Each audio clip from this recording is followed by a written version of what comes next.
नमस्कार दोस्तों, reality classes में आपका स्वागत है। इस वीडियो से हम लोग प्रारंभिक जीव विज्ञान को स्टार्ट करेंगे। इससे पहले मैंने भौतिक विज्ञान मतलब फिजिक्स और रसायन विज्ञान केमिस्ट्री इन दोनों पे वीडियो बना के प्लेलिस्ट बना दी है सामान्य विज्ञान नाम से, वहाँ पे आप जाके देख सकते हैं। तो इस पार्ट में हम लोग सबसे पहले पाचन तंत्र को कवर करेंगे। तो अब हमारे पास डिटेल में पढ़ने का तो टाइम है नहीं, तो हम लोग यहाँ पे मुख्य बिंदुओं को देखेंगे और मैं जो इम्पोर्टेंट पॉइंट होंगे उनको आपको एक्सप्लेन कर दूंगा।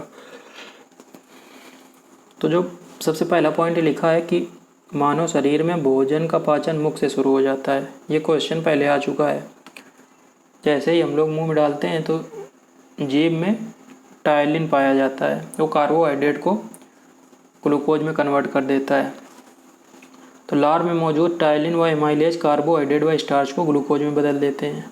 ये भी आपको याद रखना है। अब जीभ के बारे में पूछ लेता है कि कौन सा भाग क्या किस तरह का जो टेस्ट है वो ग्रहण करता है। तो जो मीठा टेस्ट है वो जीभ के आगे के भाग से मिलता है और साइड के भाग पश्च भाग से नमकीन का, उसके पीछे वाले भाग से खट्टा और जो बीच का भाग है वहाँ से कड़वा। इस पे क्वेश्चन पहले बन चुके हैं, तो बस ऐसे ही आपको याद रखना है, मीठा, नमकीन, खट्टा, कड़वा। ऐसे याद रखेंगे तो आपको आइडिया लग जाएगा। अगला पॉइंट है दांतों की ऊपरी परत इनेमल की बनी होती है। यह मानव शरीर का सबसे कठोर तत्व है। जो दांत होते हैं ना हम लोगों के, उसकी जो ऊपरी लेयर है वो इनेमल की बनी होती है। इनेमल आपको याद रखना है और ये मानव शरीर का सबसे कठोर तत्व है। इस तरह भी क्वेश्चन बन चुका है। अगला पॉइंट है मानव शरीर की सबसे बड़ी ग्रंथि वो है लीवर या जिगर, या इसी को यकृत भी बोलते हैं। ये आपको याद रखना है, पता नहीं कितने बार एग्जाम में पूछा जा चुका है। अगला पॉइंट लिखा है 1 ग्राम कार्बोहाइड्रेट से 4 किलो कैलोरी ऊर्जा बनती है। ये आपको याद रखना है, 1 ग्राम कार्बोहाइड्रेट से 4 किलो कैलोरी ऊर्जा बनती है। और ऊर्जा कार्बोहाइड्रेट के अलावा वसा से ही बनती है और वसा से कार्बोहाइड्रेट की अपेक्षा ज़्यादा एनर्जी मिलती है। आपको ये भी याद रखना है। अगला पॉइंट है आमाशय में हाइड्रोक्लोरिक एसिड पाया जाता है। पेप्सिन एंजाइम अम्लीय माध्यम में काम करता है। तो हमारे पेट में हाइड्रोक्लोरिक एसिड बनता है, लेकिन उससे हमारा पेट है ना, उसको क्षति नहीं पहुंचती, क्योंकि एक म्यूकस लेयर पाई जाती है हमारे आमाशय के अंदर की जो भाग है उसमें, जो हाइड्रोक्लोरिक एसिड से हमारे जो आमाशय है उसको नुकसान होने से बचाती है। तो हाइड्रोक्लोरिक एसिड की वजह से जो मीडियम है ना वहाँ पे एसिडिक है, और जो पेप्सिन एंजाइम है ना जो प्रोटीन को एमिनो एसिड में बदलता है, तो वो एसिडिक मीडियम में ही काम करता है। तो इसके लिए काफ़ी इंपॉर्टेंट है। आगे लिखा भी है पेप्सिन एंजाइम प्रोटीन को एमिनो में बदलता है। अगला पॉइंट है कोलेस्ट्रॉल वसा होती है। बोलते हैं ना कि कोलेस्ट्रॉल बढ़ गया है, तो कोलेस्ट्रॉल बढ़ गया मतलब वसा बढ़ गई है। और इनका मतलब कोलेस्ट्रॉल का संश्लेषण है वो लीवर मतलब यकृत में होता है।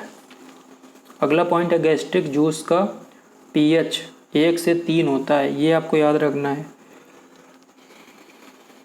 पित्तरस का उत्पादन यह लीवर में होता है, मतलब बाइल जूस है ना वो लीवर में निकलता है। ये आपको याद रखना है। और जो पित्तरस होता है ना, आगे मैंने लिखा है कि उसमें कोई एंजाइम नहीं होता, लेकिन वो हेल्प करता है डाइजेशन में। अगला पॉइंट मैंने लिखा है कि दूध में केसीन नामक प्रोटीन पाया जाता है। कई बार एग्जाम में पूछा जा चुका है कि दूध में कौन सा प्रोटीन पाया जाता है, तो वह है केसीन।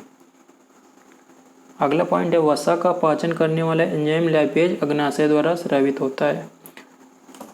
अग्नाशय को इंग्लिश में पैनक्रियाज भी बोलते हैं। तो पैनक्रियाज से लाइपेज और भी जो स्रावित होते हैं वो मैंने आगे लिखे हैं। जो लाइपेज है ना वो वसा का डाइजेशन करने में हेल्प करता है। अगला पॉइंट काफ़ी इंपॉर्टेंट है। जो मानव शरीर का पाचन तंत्र है वो सेल्यूलोज का पाचन नहीं कर पाता। एक्चुअल में जो सेल्यूलोज है ना वो वनस्पति फाइबर है। जो जानवर जो भूसा चारा खाते हैं ना उसमें सेल्यूलोज पाया जाता है, तो उनका जानवरों का जो पाचन तंत्र है ना वो उसको डाइजेस्ट कर लेता है, लेकिन मानव का जो पाचन तंत्र है वो सेल्यूलोज को डाइजेस्ट नहीं कर पाता। अगला पॉइंट है मानव के पाचन तंत्र का सबसे लंबा भाग छोटी आंत होती है। नाम तो छोटी आंत लेकिन ये सबसे बड़ा है, तो ये आपको याद रखना है। लंबाई 10 फुट होती है। अब छोटी आंत के 3 भाग आपको याद रखने हैं। Duodenum, जिजीनम, ilium. DJI करके याद रखिए, DJI, डिडोनम, जीजियम और इलियम। अग्न्याशय से अग्न्याशय रस निकलता है, इसमें 3 होते हैं। तो लाइपेज मैं पहले ही बता चुका हूँ, ट्रिप्सिन और एमाइलेज आप और याद रखिए। अगला पॉइंट है, काफ़ी इंपॉर्टेंट है अगला पॉइंट, कि मानव शरीर जो होता है ना, उसमें सबसे ज़्यादा मात्रा में कौन सा तत्व पाया जाता है। तो सबसे ज़्यादा मात्रा में ऑक्सीजन पाया जाता है, 65% लगभग। उसके बाद कार्बन पाया जाता है। तो थोड़ा सा सुनने में अजीब लगेगा, लेकिन आपको याद रखना है सबसे ज़्यादा ऑक्सीजन पाया जाता है, और पहले ही एग्जाम में पूछा जा चुका है। अगला भी काफ़ी इंपॉर्टेंट पॉइंट है कि जो हमारा जबड़ा होता है ना, 2 जबड़े होते हैं, अपर जा और लोअर जा। तो जो अपर या लोअर हाफ जा है ना, उसका कम्बिनेशन मैंने यहाँ पे लिखा है 2 1 2 3। आप ऐसे याद रखिए 21 23, क्योंकि पूछ लेता है कि कितने हो है ना, वो कृंतक दांत होते हैं हमारी 32 में, कितने रदनक या कितने, मतलब अलग अलग इंग्लिश हिंदी दोनों मैंने लिख दिया है। तो आधे जा की बात हो रही है, तो ये ऊपर वाला हो सकता है या नीचे। तो 2 1 2 3 याद रखना। तो 2 जो होते हैं वो कृंतक होते हैं, 1 रदनक, 2 अग्रचवर्णक और 3 चवर्णक। इनको इंग्लिश में बोलते हैं इंसीजर, कैनाइन, प्रीमोलर और मोलर। और जो 2 1 2 3 है, इससे मैं बताता हूँ कि 32 कैसे होते हैं। तो देखो, हाफ जा आप लीजिए, तो हाफ जा में 2 हुए इंसीजर, तो इनका जस्ट आप डबल करते जाइए। तो हाफ जा में 2, तो फुल जा में 4। तो टोटल इंसीजर एक जा में हुए 4, तो दोनों जा मिला के हो गए 8। तो सामने को जो 4 4 दांत होते हैं ना, वो होते हैं इंसीजर या कृंतक। उसके बाद एक हाफ जा में 1 रदनक या कैनाइन, तो 1 जा में 2 और टोटल 4 दोनों जा में, तो 8 और 4 12। और जो अग्रचवर्ण पी मोलर है वो 2, तो 2 हाफ जा में, तो फुल में हो गए 4 और टोटल हो गए 8। ऐसे ही जो मोलर हैं वो हो गए 3 हाफ जा में, तो फुल जा में 6 और टोटल हो गए 12। इस तरह आप जोड़ोगे तो 32 दांत हो जाएंगे, 32। अगला पॉइंट है, आहार नाल एक लंबी नली है जो मुंह से गुदा तक विस्तारित है। इस पे भी क्वेश्चन बन चुका है कि जो आहार नाल है वो कहाँ से कहाँ तक होती है। तो मुंह से गुदा तक होती है, ये आपको याद रखना है। यहाँ पे मैंने ये समझ लो गागर में सागर भरने की कोशिश की है।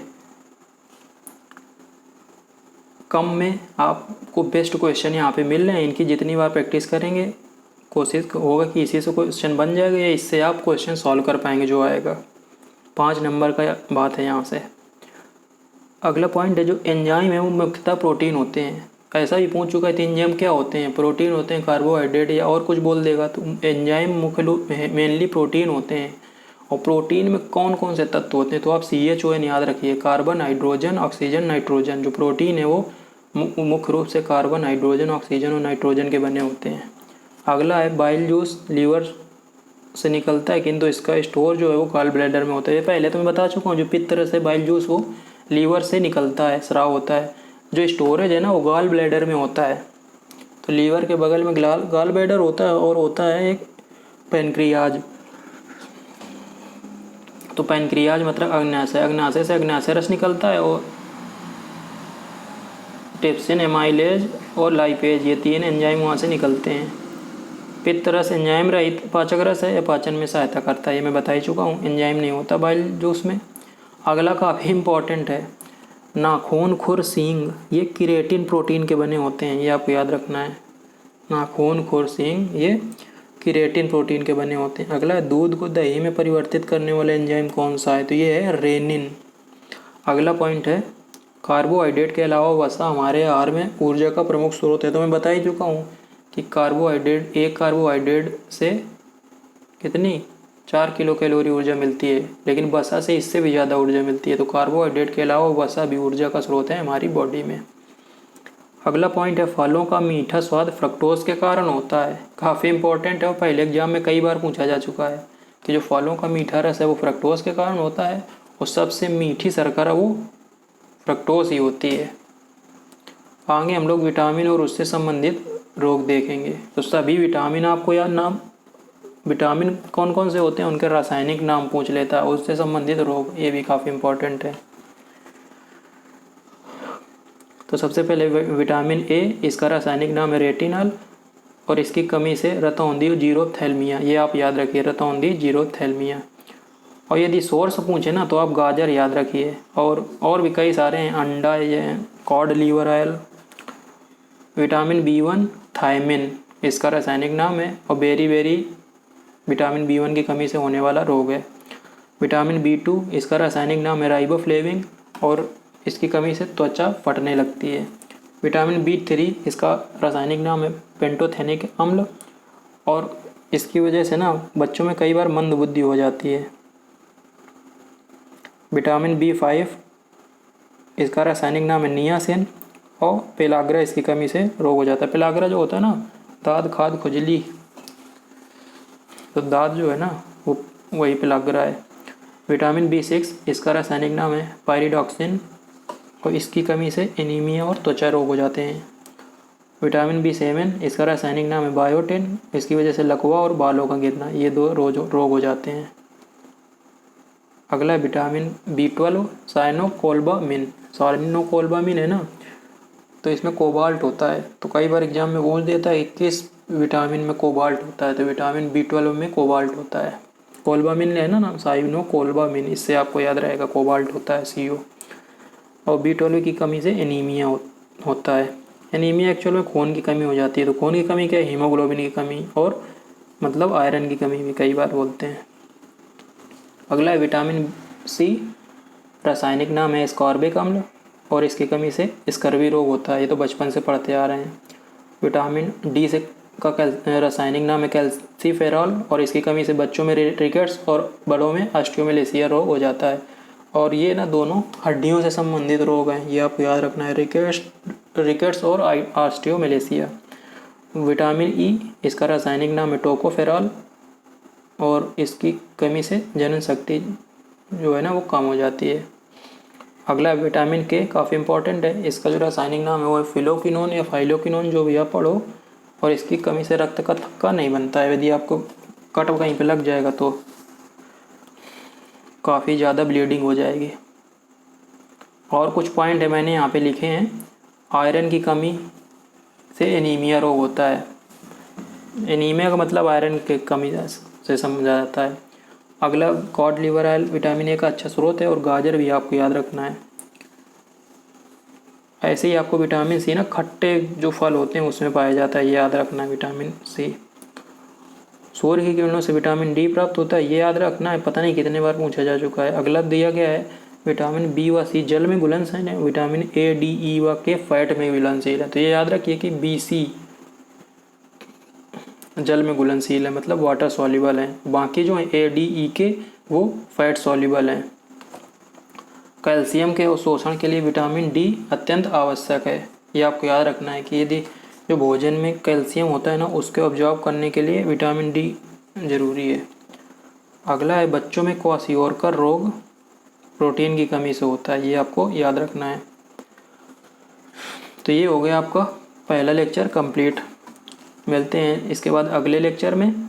आप इन्हीं को याद कीजिए, रिपीट करिए जितने बार, और ज़्यादा अपना जो कंटेंट है वो ना बढ़ाइए। समय आपका कम बचा है, 15-16 अक्टूबर अभी डेट है, और यदि बढ़ना होगा तो आ जाएगा मान लो लास्ट सितंबर तक, और क्या पता कि आयोग करा भी दे एग्ज़ाम 15-16 अक्टूबर को। चलिए मिलते हैं अगले वीडियो में, तब तक के लिए नमस्कार, धन्यवाद।